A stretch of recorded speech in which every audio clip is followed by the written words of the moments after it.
안녕하세요. 문제는 단원별로 하죠. 총 6회니까 1권, 2권, 3권, 4권, 5권, 6권 이렇게 하면 될 것 같아요. 먼저 세포학에 대한 문제입니다. 1번 문제부터 보면 폴리펩티드 X의 아미노산 서열을 분석한 결과 아미노산의 개수는 12개이었고 아미노산 서열은 다음과 같다. 아미노산 서열을 분석을 할 때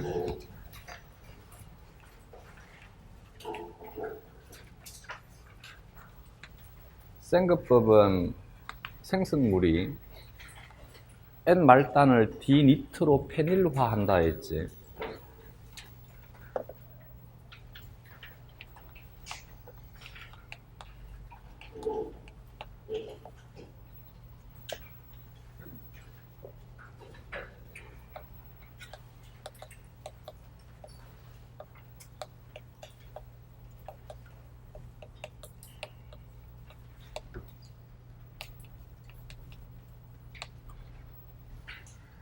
항상 아미노산 서열은 N-말단에서 C-말단으로. 그러면 얘는 만약에 생급법을 수행을 하게 되면 프롤린이 N-말단에 있으니까 생성물이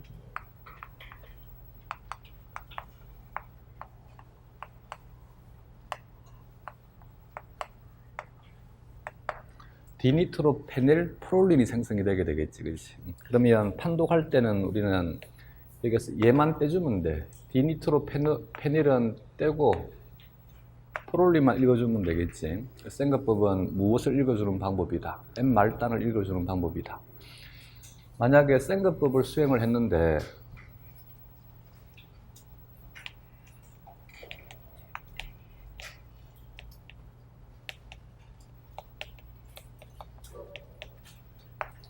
디니트로페닐 화합물이 두 종류가 관찰이 되게 돼. 이때는 전제를 줄 것입니다. 만약에 이 단백질이 4차 구조인데 일양체이다라고 주면 그러면 두 종류가 각각 다른 일양체가 되겠지. 이종 일양체가 되게 돼. 만약에 얘가 사량체이다. 그러면 다른 폴리펩티드 두 가지가 사량체를 만들었다. 세 개 하나가 될 수도 있고 두 개가 될 수도 있고. 그래서 생급법을 이용을 하게 되면 무엇을 알 수 있느냐면 단백질이 동형 다량체인 것은 어쩔 수 없는 것이고 이형 다량체인지 아닌지를 알 수 있습니다. 만약에 생성산물이 하나다 그러면 얘는 하나의 폴리펩티드이다. 생성산물이 두 개다 그러면 두 개의 폴리펩티드이다. 생성산물이 세 개가 되게 되면 세 개의 폴리펩티드가 4차 구조를 형성하고 있는 것이다. N-말단 아미노산을 확인할 때 사용하는 것이 생급법이다. 항상 디니트로페닐 화합물이 만들어지니까 디니트로페닐만 떼주면 돼. 나머지 뒤에 있는 것이 뭐란 얘기야? N-말단이란 얘기야. 그래서 조심해야 될 것이 이제 알라닌인 것이지. 디니트로페닐 알라닌이면 얘는 N-말단이 알라닌인 거야. 디니트로페닐 페닐 알라닌이면 얘가 이제 페닐 알라닌인 거야. 그렇지? 폴리펩티드 X에 CNBR을 처리했다. 트립신을 처리하게 되면 얘는 염기성 C라 그랬지, 그렇지? 염기성 C니까 얘는 잘리나? 안 잘리겠네. 왜냐하면 여기 C 말단 쪽에 뭐가 있으니까, 아르기닌이 있으니까. 키모트립신은 얘는 방향족 C라 그랬지, 그렇지? 방향족 C니까 여기에서는 여기가 절단되게 되고 얘가 내려왔으면 좋은데 나머지는 없네. 여기에서 절단되니까 이렇게 두 쪽으로 나뉘어지게 됩니다. 펩신은 방향족 N이라 했지.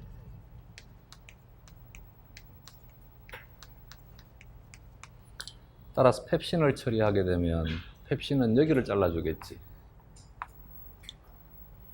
CNBR은 메티오닌 C라 그랬지, 그치?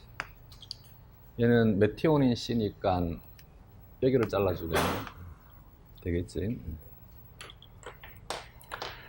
그래서 예를 들어서 키모트립신을 처리했다. 키모트립신을 처리하게 되면 생성되는 폴리펩티드 조각이 여러 개가 있을 때 얘는 방향족 C니까 전부 여기에 방향족이 있어야만 돼. 근데 예를 들어서 얘만 방향족이 없더라. 그러면 얘가 무엇이란 얘기야? C 말단이란 얘기지, 그지? 즉 이렇게 잘라주니까 절단된 폴리펩티드의 C 말단은 무엇이 나타나야만 돼? 방향족이 나타나야만 돼. 근데 제일 원래부터 C 말단이던 놈은 여기가 방향족일 필요가 없잖아. 그래서 이렇게 제시가 되게 되면 방향족인 것들과 방향족이 아닌 폴리펩티드가 제시가 되게 되면 얘가 C 말단이라는 것을 알 수 있어요. 생급법을 이용을 하게 되면 정확히 알 수 있는 거야. 근데 얘를 사용을 해도 M 말단은 알 수 있는 것이지, 그지? 펩신을 사용하게 되면 펩신은 잘라줄 때 이렇게 잘라주니까 N 말단이 무엇으로 시작을 해야만 돼? 방향적으로 시작을 해야만 돼. 그럼 얘를 가지고 실험을 하면 생성되는 폴리펩티드가 이렇게 관찰되는 거지. 얘만 무엇이 아니다. 방향족이 아니다. 그럼 얘가 뭐가 된다는 얘기야? N 말단 쪽이란 얘기야. 방법 꼭 기억해도. 그리고 생각법은 뭐를 기억해 두자고? 디니트로페닐 화합물이 만들어진다. 그러면 여기에서 생성되는 펩티드의 아미노산 서열을 적으라 했으니까 나누어서 두 개를 적어주면 되겠지, 이렇게.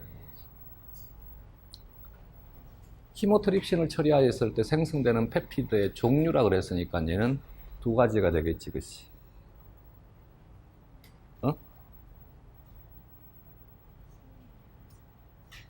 CMBR을 처리하였을 때, 여기, 메티오닌이니까.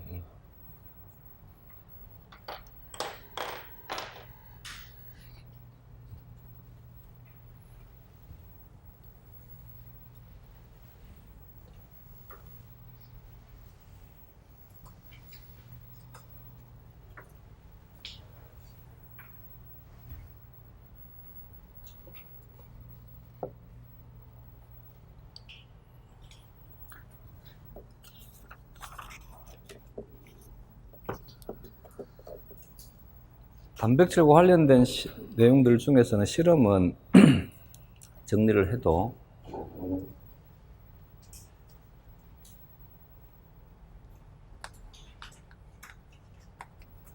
기본은 SDS 페이지를 기준으로 정리를 하고 얘는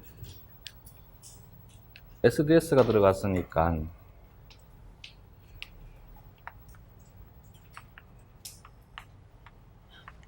변성계리라 그랬지, 그지? 이것에 대한 대조적인 것은 SDS가 없을 때 비변성계리 되게 돼. SDS에 대한 기능은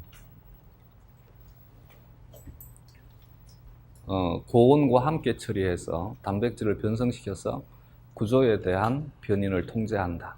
두 번째는 아미노산에 규칙적으로 배열을 해서 전하에 대한 종류와 전하의 세기를 통제하는 것이 SDS라고 그랬지, 그렇지? 따라서 SDS 페이지를 하게 되면 얘는 전개 거리에 대한 변인이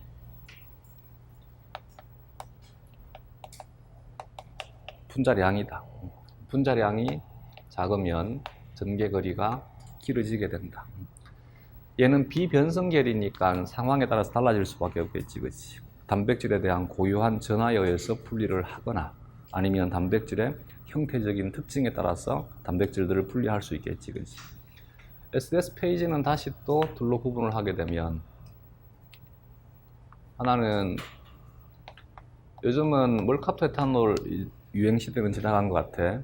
DTO 트레이톨이 주로 이제 나오니까. 근데 멀캅토 에탄올도 이미 유행이 지나가고 DTO 트레이톨도 이제 유행이 지나가니까 우리 문제에서 뭐가 나온 거야? 과합 포름산이 나온 거지, 그지? 멀캅토 에탄올과 DTT는 환원제지, 그지? 근데 과합 포름산은 뭐가 되게 돼? 산화제가 되게 된 거지. DTT나 과합 포름산 차이점이 DTT를 쓸 때는 후처리 과정이 필요하지. 물론 꼭 해야만 되는 것은 아니라 하더라고. 빠르게 로딩을 하면 가능합니다. 근데 좀 시료가 오랫동안 존재할 경우에 이때는 후처리를 한다. 뭐를 처리한다? 그렇지. 요도를 처리한다. 요도 아세트산을 처리해서 이때는 아세트산이 중요한 것이겠네. 아세틸화시켜서 이황화결합이 재형성되는 것을 막아준다. 지금 하고 있는 얘기들이 잘 안 들리면 다시 파트 1 또 공부하는 거 알겠지? DTT가 있으면 얘는 환원결의를 하고 대화의 수단인 것이지. 내 생각은 이런데만 안 하면 된다 했지. DTT가 없는 것은 비환원결의를 한다 그랬지.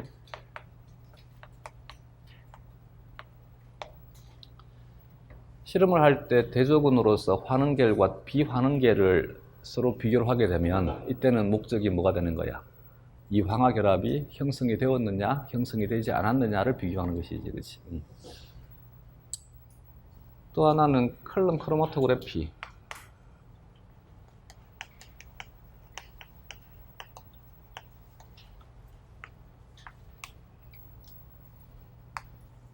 얘는 두 가지만 정리하면 되지. 하나는 겔 여과 크로마토그래피.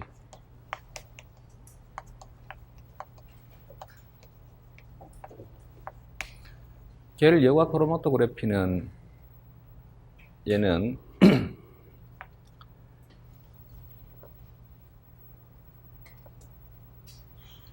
전기영동을 통해서 크로마토그래피를 할 때는 전개거리라는 단어를 쓰면 컬럼 크로마토그래피에서는 어떤 단어를 쓰자? 용출이라는 단어를 쓰자. 이때는 분자량이 크면 용출 속도가 빠르다.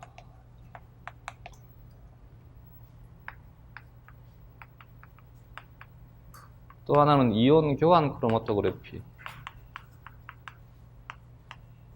친화 크로마토그래피는 수지에 부착된 리간드에 대한 친화력만 보면 되는 것이니까 이건 뭐 항원 항체에 대한 특이성을 이용을 하든 혹은 리간드와 수용체에 대한 특이성을 이용을 하든 혹은 효소와 기질에 대한 결합 특이성을 이용을 하든 결합 특이성을 이용하는 것이 친화 크로마토그래피이고 이온 교환 크로마토그래피는 말 그대로 이온 교환을 이용하는 것이고 얘는 음이온 수지 이퀄 양이온 교환 수지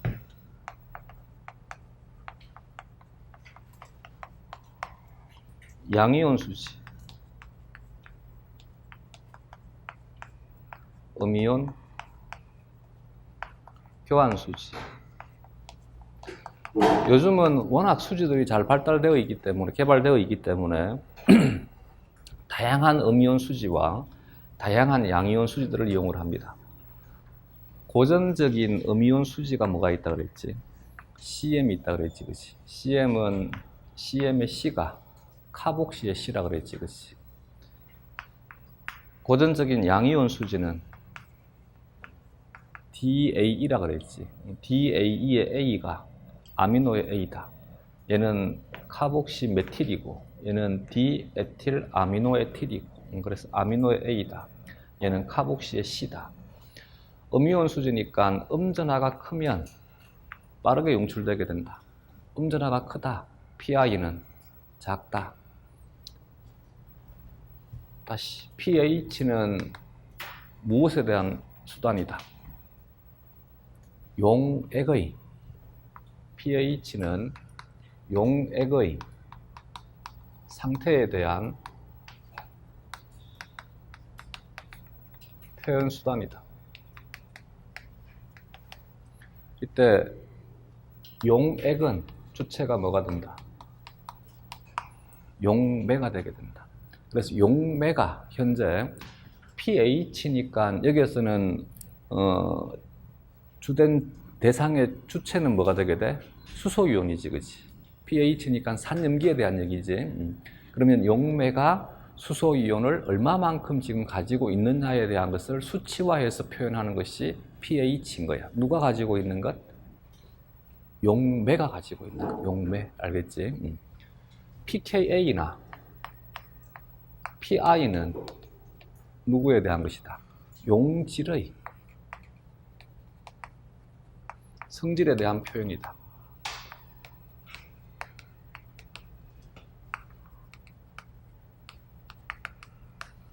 특히 이제 수소이온 pH에 대한 것이면 얘가 되겠지, 그치? pI는 뭐가 되는 거야?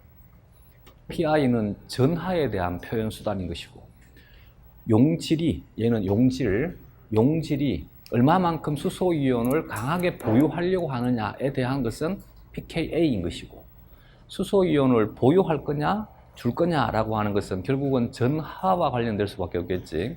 전하에 대한 표현 수단은 pI가 되는 것이고, 화학은 쉬워요. 힘이 강하면 잘 빼앗겠지.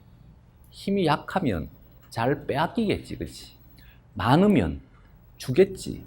적으면 받겠지. 이게 화학의 기본이야. 화학의 기본은 힘이 강하면 빼앗는 것이고, 힘이 약하면 빼앗기는 것이고, 많으면 주는 것이고, 적으면 받는 것이고. 그래서 친액체는 전자가 많다니까 주려고 하는 성질이 강한 거지. 주려고 하는 성질이 강하니까 누구와 친한 거야? 전자가 적은 놈과 친하려고 하는 거지. 친액체가 되는 거지. 친액체는 전자가 적으니까 받으려고 하는 성질이 강한 거야. 그러니까 누구하고 친한 거야? 친전자체와 친한 거야. 화학 쉬워요.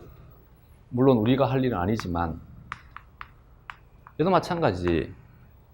전기음성도는 무엇이 전기음성도야? 전자를 보유하려고 하는 능력이니까 힘이야, 힘. 힘이니까 강한 놈은 빼앗으려고 하고 힘이 약한 놈은 빼앗기려고 하는 거야. 그러면 전기음성도가 얘가 3.5고 얘가 2.1이야. 누가 더 힘이 세단 얘기야? 산소가 힘이 더 세단 얘기야. 힘이 세니까 산소가 빼앗는 거야. 수소는 빼앗기는 거야. 빼앗기는데 산소가 수소로부터 완전하게 빼앗지를 않았어. 그러면 이것을 뭐라 하는 거야? 부분 전하라 하는 거야. 그래서 부분 전하가 델타 마이너스고 얘는 빼앗겼으니까 델타 플러스가 되는 거야. 강하게 빼앗아버린 거야. 이게 뭐가 되는 거야? 이온화가 되는 거야. 이제 부분 전하와 이온화 원리는 똑같은데 얼마만큼 빼앗을 것이냐. 완전하게 빼앗지는 않은 거지. 목숨은 간단하게 붙여준 거지. 얘가 뭐라고? 부분 전하인 거야. 완전하게 빼앗아버린 거지. 이게 뭐가 된다고? 이온화가 되는 거야. 이온화가 되게 되면 이 상태가 되니까 얘는 빼앗은 놈이야. 그래서 뭐가 되는 거야? 마이너스가 되고, 얘는 빼앗긴 놈이야. 그래서 뭐가 되는 거야? 플러스가 되는 거야. 많으면 주려고 하고, 적으면 받으려고 하고, 힘이 강하면 빼앗으려고 하고, 힘이 약하면 주려고 하고. 너무 쉽잖아, 그치? 그러면 pKa는 뭐라고? 용질이 수소이온을 얼마만큼 많이 가지고 있으려고 하느냐에 대한 능력인 거야. 이제 이해됐어? 대신에 이제 여기 P가 뭐야? P가 마이너스 로그잖아. 얘가 P가 마이너스 로그가 되어버리고 Ka가 되었던 H, 즉 수소이온 농도가 되었던 전부 수치가 10의 마이너스 X성이니까 얘는 많을수록 오히려 능력이 클수록 오히려 값은 어떻게 돼? 작은 수치로 표현되게 되는 거야. 수치가 작은 것이 그만큼 많다 혹은 수소이온을 강하게 보유하려고 한다가 되는 거야. 이해가 되겠어? 그렇기 때문에 pKa가 pH보다 작아. 자, 너무 쉬워. pH 작은 것이 뭐라고? 많다. 높은 숫자가 뭐라고? 적다. 그러면 얘는 누구의 거라고? 용질의 것. 얘는 누구의 거라고? 용매의 것인 거야. 용매는 지금 수소이온이 적어. 용질은 지금 수소이온이 많아. 그럼 누가 누구에게 주는 거야? 용질이 용매에게 주는 거야. 그래서 용질로부터 용매로 수소이온이 전달이 되는 거야. 수소이온이 주제가 되게 되면 얘가 뭐가 된다고? 산염기가 되는 거야. 그럼 이제 용질이 뭐로 작용하는 거야? 산으로 작용하는 거야. 용매가 뭐로 작용하는 거야? 염기로 작용하는 거야. 이해됐어? 용질이 산으로 작용하니까 산으로 작용했다는 말은 자기가 뭐가 된다는 얘기야? 염기가 된다는 얘기야. 예를 들어서 반응을 할 때는 CH3COH 산인 상태잖아. 얘가 용매니까 H2O인 상태잖아. 얘가 반응을 하는데 여기에서 여기로 무엇이 전달되게 된다고? 수소이온이 전달이 되게 된다고. 전달이 되었으니까 얘는 어떤 형태가 되게 돼? 염기의 형태가 되게 되는 것이고, 얘는 어떤 형태가 되는 거야? 산의 형태로 바뀌는 거지, 그치? 그렇기 때문에 pKa 값이 pH보다 작으면 중성 pH에서 어떤 형태로 존재한다는 얘기야. 음전하를 띠는 형태로 존재한다가 되는 거지. 이해가 되겠어? PI도 마찬가지야, 그지? PI는 대신 얘는 수소이온에 대한 얘기이지만 얘는 무엇이 기준인 거야? 전하가 기준인 것이, 그지? 알자 전하가 제로인 것을 뭐라 하자? PI. 알자 전하가 제로인 pH. 그 말은 얘가 전기적으로 중성인 상태가 유지될 수 있는 용매의 상태에 대한 것, 이 값을 PI로 정하자는 얘기지. PI가 6이다. 그 말은 pH 6인 상태에서 얘가 전기적으로 중성이 되게 된다는 얘기지. PI 값이 작아지면 작아질수록 값이 떨어진다는 얘기는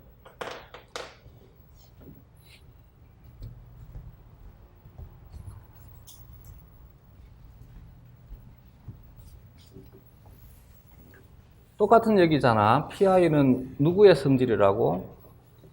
이제 용질의 성질인 거야. 값이 떨어지면 떨어질수록 현재 지가 뭐를 많이 가지고 있다는 얘기야? 수소이온을 많이 가지고 있다는 얘기야. 수소이온을 많은 놈은 뭘 하고 싶다고? 주고 싶다고. 그러니까 PI가 작으면 작을수록 현재 수소이온이 많으니까 주고 싶은 거야. 수소이온을 줘버리니까 뭐가 되는 거야? 음전하가 되어버리는 거야. 그래서 PI가 작으면 작을수록 음전하가 커지는 거야. 되겠어, 이제? 근데 전기운동을 하게 되면 주체는 물이 아니고 뭐지? 용질이지, 그치? 용질. 주체는 용질인 거야. 근데 pH는 누구의 성질이라고? 용매의 성질인 거야. 그러면 용질이 음전하를 띄워야 돼. 그럼 용매는 뭘 해야 돼? 받아줘야 되지, 그치? 받아주려니까 지가 뭐가 적어야 돼? 수소이온이 적어야 될 거 아니야. 그래야지만 용질로부터 수소이온을 빼앗지. 내가 적을 때는 빼앗고 많을 때는 준다니까. 힘이 강하면 빼앗는 것이고 힘이 약하면 빼앗긴다니까. 너무 쉽잖아, 그렇지? 그럼 용매가 적어야만 돼. 그래야지만 용질로부터 수소이온을 빼앗아 가지고 용질을 뭐로 바꿀 수 있는 거야? 음전하로 바꿀 수 있겠지, 그렇지? 너무 쉽지 않아? 그래서 pH는 높으면 높을수록 뭐가 되게 된다고? 음전하가 커지게 된다가 되는 거야. 이해가 됐어? 이온 치환이니까, 얘는 이온 치환이니까 이온이 많으면 많을수록 뭐가 되게 돼? 치환이 많이 일어나게 돼. 이때 치환의 대상이 뭐가 되는 거예요? 분리하고 싶은 시료 용질이 되는 것이지. 그래서 음전하가 크면 용출이 잘 돼. 답안 적을 때는 이대로 적어주면 되는 거야, 알겠지? 대신 화살표로는 답안 적지 말고. 그럼 용출을 또 많이 시키고 싶어. 이때는 뭘 하면 된다고? 이온을 많이 넣어주면 돼. 이온을 많이 넣어주면 되니까 이온을 만들 수 있는 것, NaCl을 많이 처리하면 되지, 그치?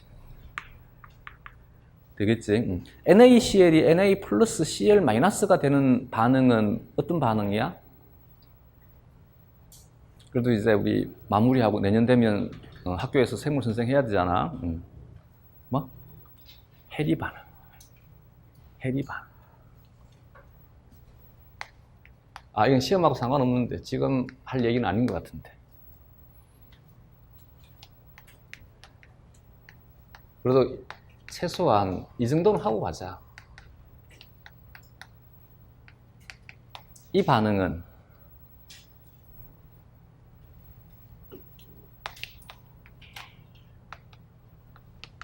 알겠지? 얘는 이온화 반응이라는 거야. 근데 여기 이 반응에서 얘는 용매지, 그치? 용매. 그러면 알자 반응을 적을 때는 뭐를 빼버리냐면 용매는 생략하는 거야. 그러면 이 반응에 대한 알자 반응이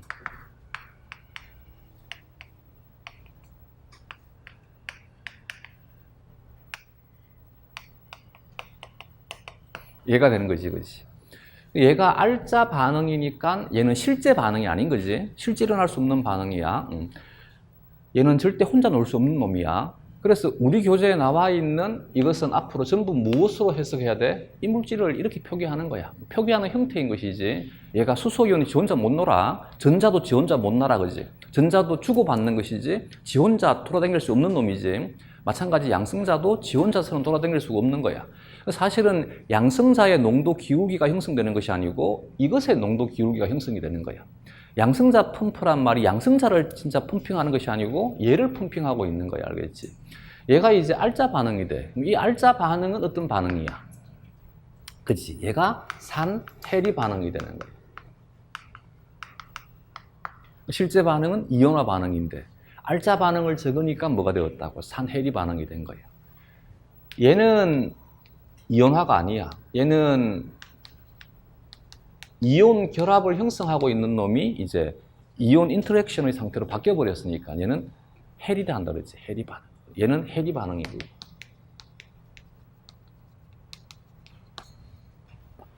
얘는 양이온 수지니까 이것에 대해서 정확히 반대로 적어주면 되겠지. 그치? 문제가 나오게 되면 여기는 서술형보다는 단답형이 될 가능성이 클 것 같아.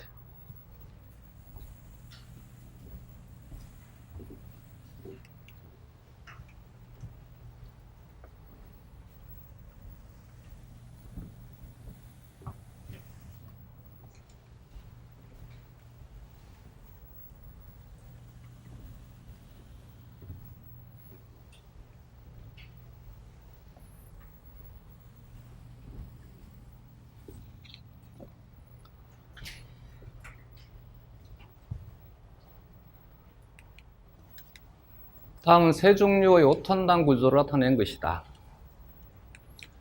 A에서 가능한 입체 이성질체의 최대수는 기억이고 B의 이름은 니은이며 C의 이름은 디귿이다. 나도 사실 이름 못 외우고 있으니까 기분 나빠하지 마. 그냥 한번 내본 거야. 알겠지?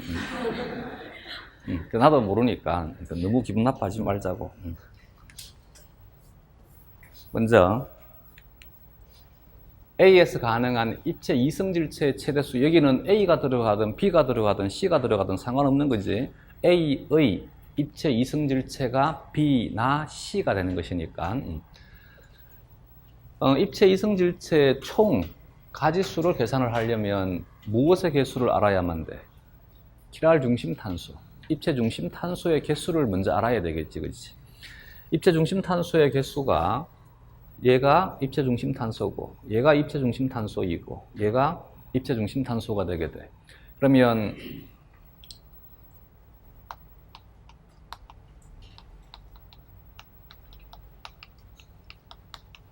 여기에는 이 5는 입체 중심 탄소의 수가 3개이다. 그러므로 총 입체 이성질체의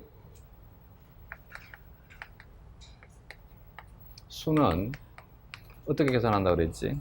2의 n승으로 계산한다 그랬지, 그렇지? 2의 n승이니까 2의 3승까지가 되게 됩니다. 그러므로 8가지이다.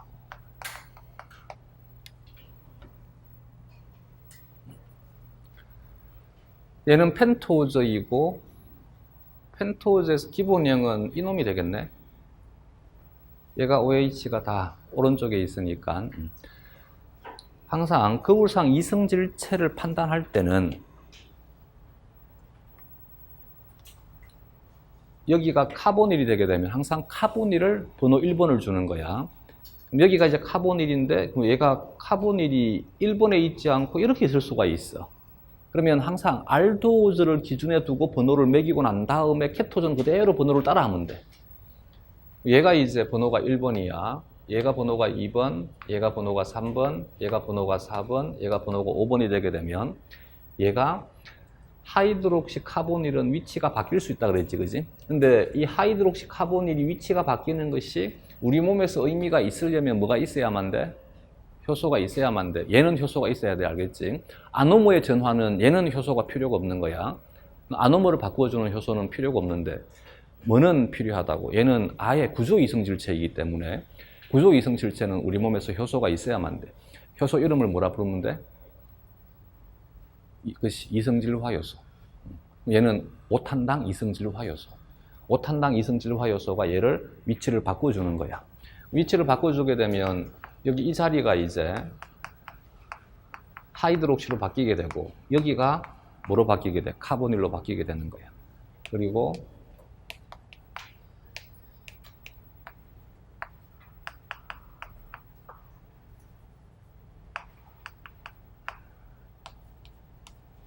이 형태가 되겠지, 그치? 이때가 되면 여기를 그대로 뭐를 주면 된다고? 1번을 주면 된다고. 그래서 카보닐을 먼저 1번을 주고 그리고 카보닐이 이제 위치가 하이드록시 카보닐이 알도우저인 상태에서 케토우저인 상태로 바뀌면 그대로 번호는 그대로 주면 된다고. 1번, 2번, 3번, 4번, 5번을 주면 되는 거야. 알겠지? 여기는 입체 중심 탄소에서 번호가 가장 큰 놈이 기준이라고 그랬지. 번호가 가장 큰 놈에 대해서 OH가 오른쪽에 있으면 D, 왼쪽에 있으면 L. 그럼 얘는 D체가 되겠지. 5탄당의 기본형은 뭐로 두면 된다 그랬어? 라이보즈, 리보즈를 기본형으로 두면 되는 거지, 그렇지? 얘가 D 리보즈가 되는 거지. 그러면 얘는 똑같이 입체 이성질체의 전체 수를 계산을 한다라면 이제는 입체 중심 탄소가 2개가 있는 거지. 그럼 얘의 전체 총 입체 이성질체의 수는 얼마가 되는 거야? 4개가 되겠지, 그렇지? 얘도 마찬가지 번호가 가장 큰 입체 중심 탄소에서 번호가 가장 큰 탄소에 대해서 OH가 오른쪽에 있으니까 얘는 뭐가 되는 거야? D체가 되는 거야. D. D체인데 라이보즈, 리보즈에 대한 케토즈가 되니까 얘는 리블로즈가 되는 거지. 의미를 오즈에서 뭐로 바꿔주면 돼? 울로즈로 바꿔주면 되지, 그치? D 리블로즈가 되는 거야. 되겠지? 나도 솔직히 요 정도밖에 못해. 그 다음은 대신 나는 시험 안 쳐.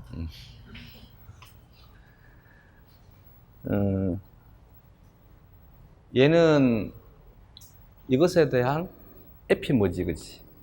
이것에 대한 에피머가 몇 번 탄소가 지금 바뀌어 있는 거야?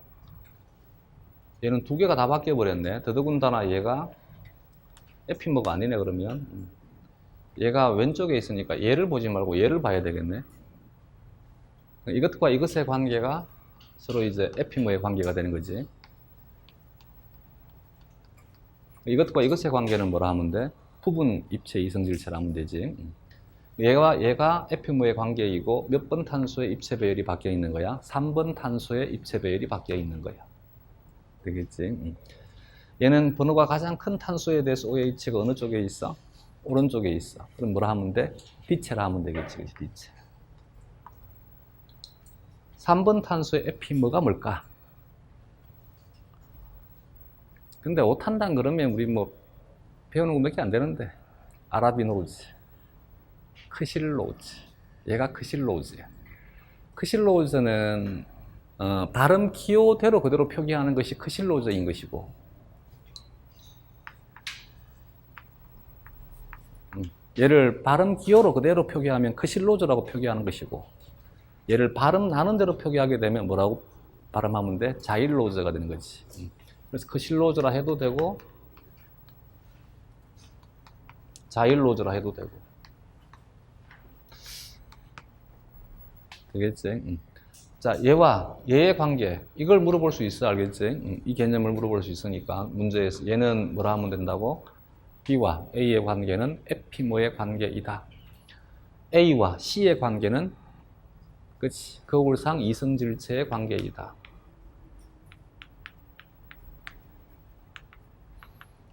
거울상 이성질체는 이름은 똑같이 쓴다. 대신 뭐만 바꿔준다? LD만 바꿔준다. 얘는 L 자일로즈가 되겠지, 그치? 혹은 크실로즈, 자일로즈. 어떻게 쓰든 되겠어, 이제?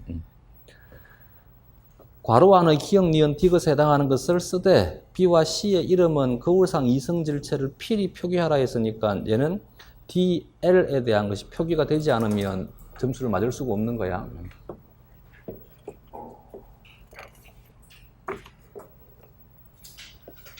다음.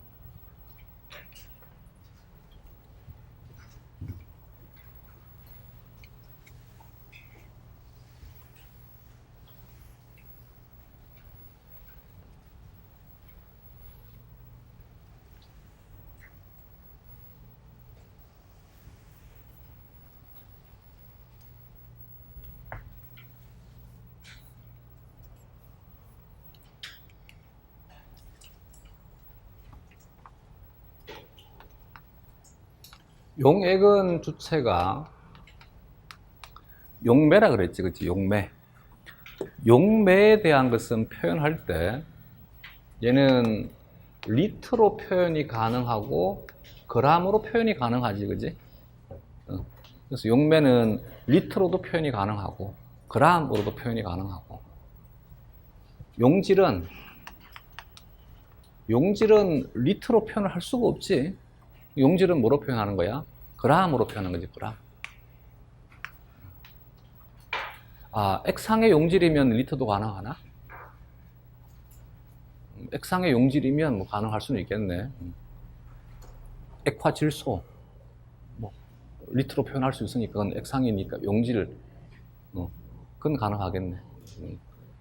보통은 이제 우리가 용질이 이렇게 뭐 액화질소는 몇 도시더라? 마이너스 80도씨인가? 그래서 액화질소에다 손 집어넣으면 그대로 얼어버립니다. 그래서 그런 특이적인 상태가 아니면 대부분 다 용질은 어떤 상태로 무엇으로 표현해 주는 거야? 그람으로 표현한 것이지. 그래서 농도라고 하는 것은 용매당 용질이 얼마만큼 들어있을 것이냐가 농도잖아. 용매당 용질이 얼마만큼 들어있을 것이냐니까 용매당 용질의 비가 농도가 되는 거야. 당이니까 이렇게 해주면 되지, 그지? 용질 대 용매가 되면 얘는 이렇게 해주면 되지, 그지? 그래서 용매당 용질이 농도, 즉 용질 대 용매가 얼마냐가 뭐가 된다고? 농도가 되는 거야. 그러니까 농도는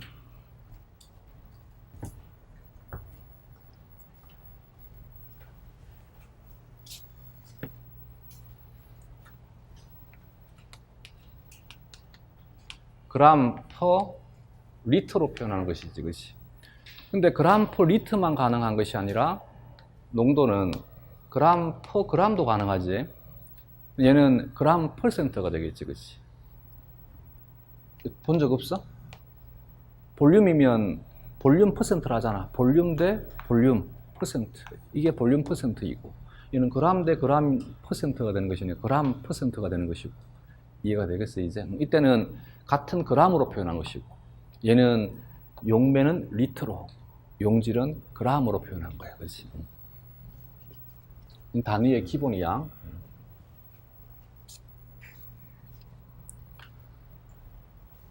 3번 문제에서 다음은 효소 X의 활성 측정을 위한 실험이다. 효소 X가 포함된 세포 추출물을 얻어 단백질의 농도를 측정한 결과 얘는 농도를 그래서 뭐로 표현한 거야? 그람 퍼 리터로 표현을 한 거야, 그지?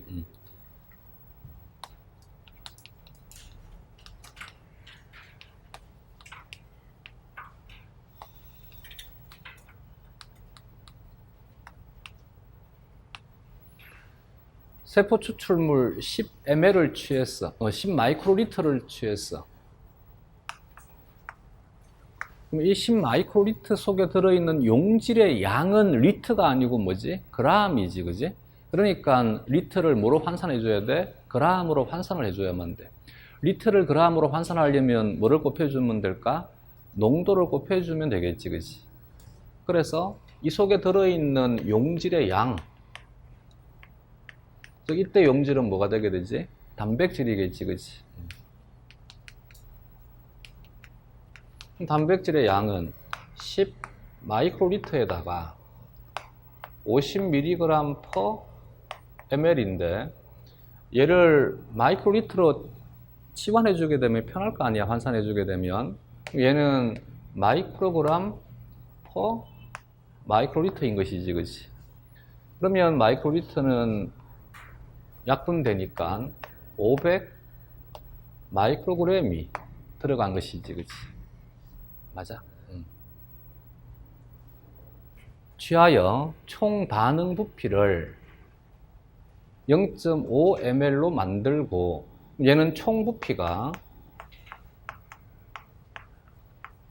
0.5ml이야. 1분간 반응시켰더니 200 나노몰에, 자, 여기에서 반응 산물을 농도로 표현한 것이 아니고 뭐로 표현하고 있지? 입자수로 표현하고 있는 것이지, 그렇지? 농도로 표현하는 것이 아니라 입자수로 표현하고 있는 것이니까 이 입자수는 무엇과 비례할 것 같아? 효소의 입자수와 비례하겠지, 그렇지? 효소의 입자수가 얼마야? 500 마이크로그램이지, 그렇지?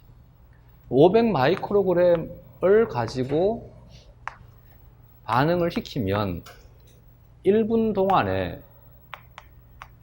얼마가 만들어진다고? 200 나노몰이 만들어지는 거야. 맞아? 근데 속도 V는 어떻게 정의를 해? 얘는 입자수로 정의하는 것이 아니라 그렇지? 델타 T분의 델타 P의 농도로 표현하는 것이 속도 V가 되게 되지, 그렇지? 그러면 여기에서는 속도 V는 델타 T가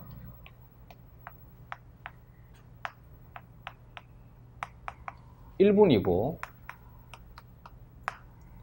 델타 P의 농도니까 200 나노몰 퍼 부피는 뭘 집어넣으면 될까? 총 부피를 집어넣으면 되지, 그치?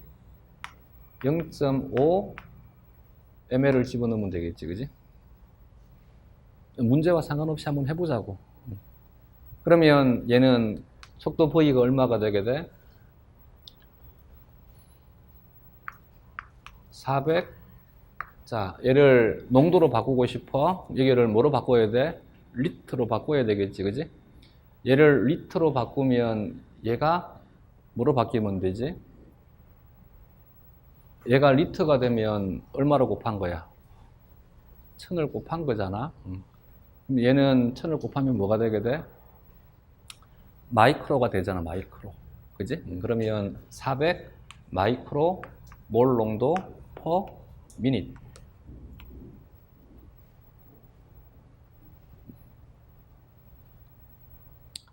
어렵나? 오늘 확실히 정립하고 가자. 알겠지? 자, 이때 사용된 얘는 뭐라고? 효소의 입자수야. 효소의 입자수. 자, 그러면 효소의 농도는? 이때 사용한 효소의 농도는? 얼마가 돼? 농도는 뭐가 농도라고? 그램 퍼 리터가 농도라니까. 농도가 얼마가 돼? 오늘 식당에서 꿀을 많이 주신 것 같네. 그램 퍼 리터라니까. 그램 퍼 리터라니까.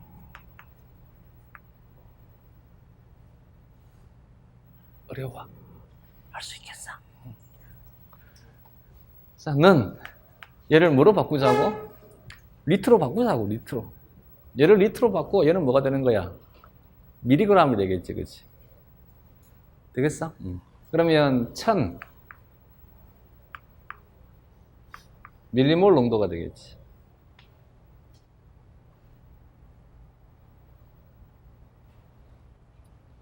됐어? 다음. 자, 3번에 다해. 세포 추출물을 이제는 10마이크로리터를 취했으니까, 자, 10마이크로리터에 효소가 10마이크로리터에 효소가 얼마만큼 들어있다고? 500 마이크로그램이 들어있단 말이에요. 효소의 입자수는 생성물의 입자수와 비례한다. 200 나노몰이 만들어지겠지, 그치? 됐어? 자, 얘를 이제 속도 V를 구해보자. 속도 V는 대신 얘는 총 부피가 지금 얼마로 바뀌었어? 1ml로 바뀌었지, 그지? 총 부피가 1ml로 바뀌었지. 속도 V는 1분 동안에 얼마가 만들어졌다고? 200 나노몰이 만들어진 거야. 총 부피가 얼마라고? 1ml인 거야. 되겠지? 그러면 부피가 2배로 늘었으니까 뭐 계산도 안 해봐도 되겠네. 반응 속도는 얼마가 된 거야? 200 마이크로몰 농도 per 미닛이지, 그지? 얘가 같다 해서 기분 나빠하지 마. 얘가 같더라도 부피가 2배로 늘어나니까 농도는 어떻게 돼? 그지? 2배로 감소하는 거야. 되겠어? 자, 효소의 농도는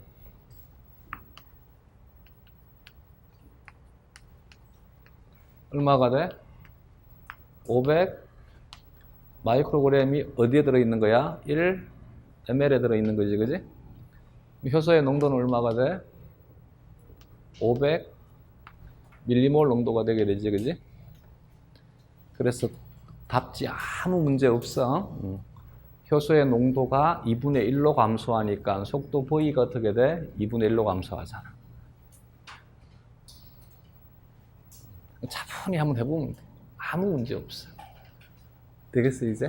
여기다 대고, 와, 총 부피가 1ml로 늘었는데 왜 얘가 값이 같을까요? 얘는 입자기 때문에. 얘는 부피가, 농도가 아니잖아. 얘는 입자수잖아, 입자수. 입자수는 바뀌지 않는 것이. 입자수는 안 바뀌었는데 뭐는 바뀌는 거야? 농도는 바뀌는 거야. 이해가 되겠어? 그랬어. 되겠지? 그러면 속도 V0가 이 식에도 충족이 되게 되지? Km 플러스 T0의 농도분의 Vmax 곱하기 T0의 농도는 Km 플러스 T0의 농도분의 Kcat 곱하기 T0의 농도 곱하기 전체 효소의 농도. 나머지 조건이 다 동일하다. 나머지 조건이 다 동일하다라면 그러면 속도 V0는 무엇에 비례한다? 효소의 농도에 비례한다. 그 효소의 농도가 2배로 희석이 되니까 반응 속도도 2분의 1로 감소하더라. 여기까지 따라왔어? 다음.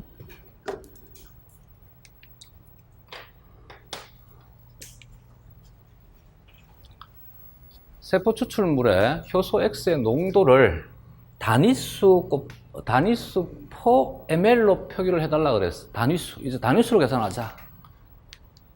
여기에서 실험이 진행되는 동안 효소 X의 활성 변화는 없다라고 가정하자. 효소 1단위가 1분 동안 1마이크로몰의 반응 산물을 형성하게 하는 것을 1유닛이다라고 가정하자. 정의하자. 알겠지? 이게 단위수에 대한 정의야. 자, 그러면 1분 동안 얼마를 만드는 거라고?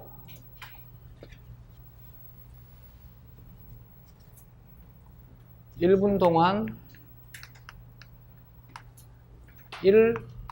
1마이크로몰을 만들 때 얘를 1유닛이라 하자. 근데 1분 동안에 얼마를 만들었어? 200 나노몰을 만들었지, 그지? 그러면 몇 유닛이 되게 돼? 0.2 유닛이 나오는 것이지, 그지?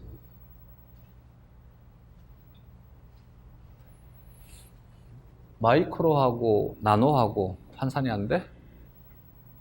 환산이 돼?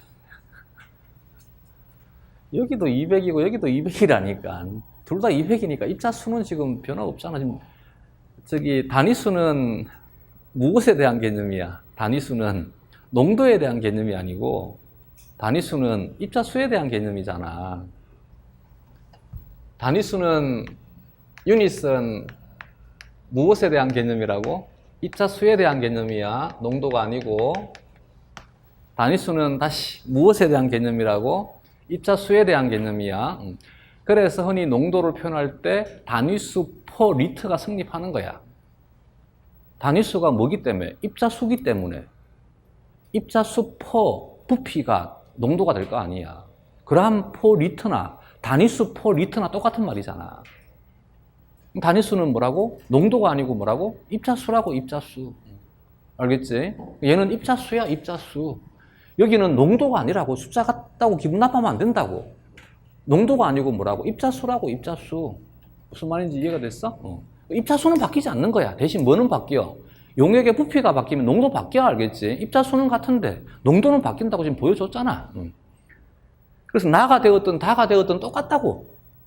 1분 동안에 얼마를 만드는 것, 1 마이크로몰을 만드는 것을 1유닛이라 하자고. 근데 얘가 200 나노몰을 만들잖아. 200 나노몰이니까 0.2 마이크로몰이잖아. 0.2 마이크로몰이니까 얘가 1 마이크로일 때 1유닛이야. 0.2 마이크로가 되게 되면 얼마가 되면 돼? 0.2 유닛이 되면 되지. 되겠어, 이제? 이 0.2 유닛이 여기에 들어있는 것이지, 그치? 여기 얼마가 들어있는 거야? 0.2 유닛이 들어있더란 얘기지, 그치? 여기까지 따라왔어? 그러면, 얘가 효소 X에 대한 농도를 묻고 있는데, 세포 추출물이니까, 세포 추출물이 지금 얼마이지? 10 마이크로리터지, 그치?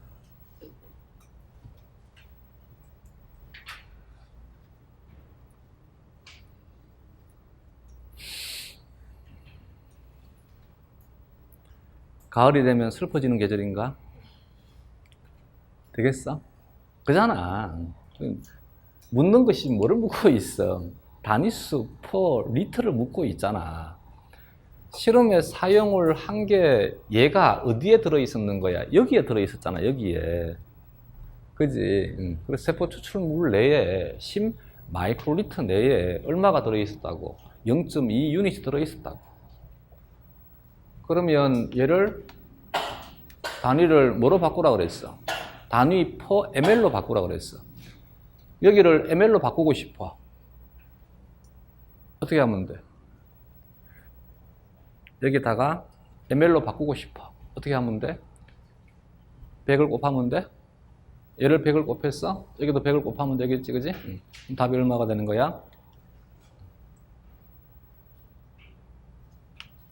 20 유닛 퍼 ml이 되겠지, 그치?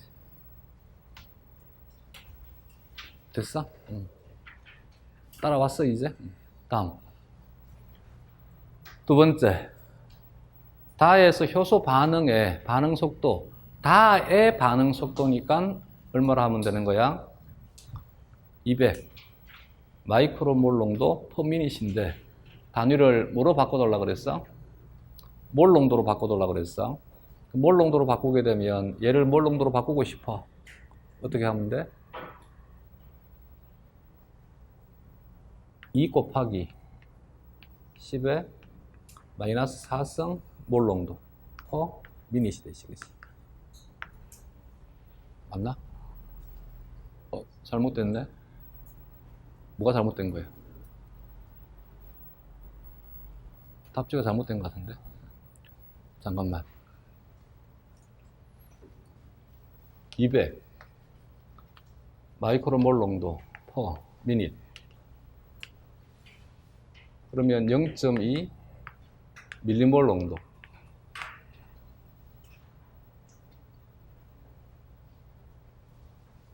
이 곱하기 10에 마이너스 4승인데 답지가 잘못됐다. 빨간색 펜 좀.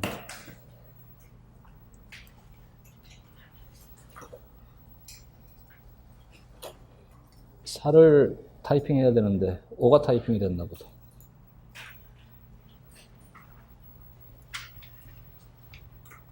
계산 과정에 이제 문제 없지. 200 5 그럼 여기가 400이 되고 400 마이크로몰 농도 per minute 맞는데 여기가 ml이니까 200 맞아. 숫자가 잘못되어 있다. 여기 바꾸자.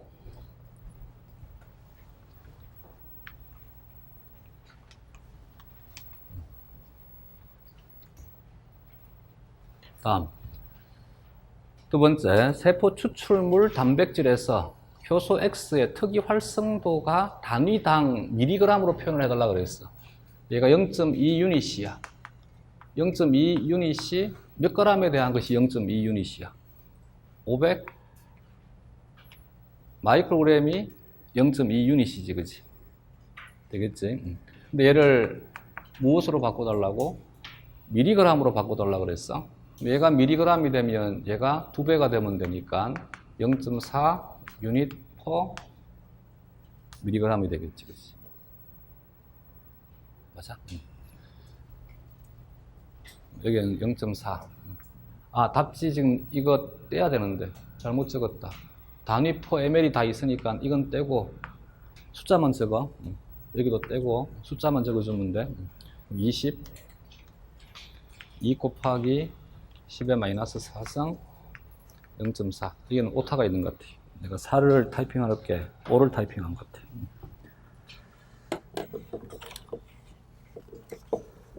4번부터는 좀 쉬었다 하자.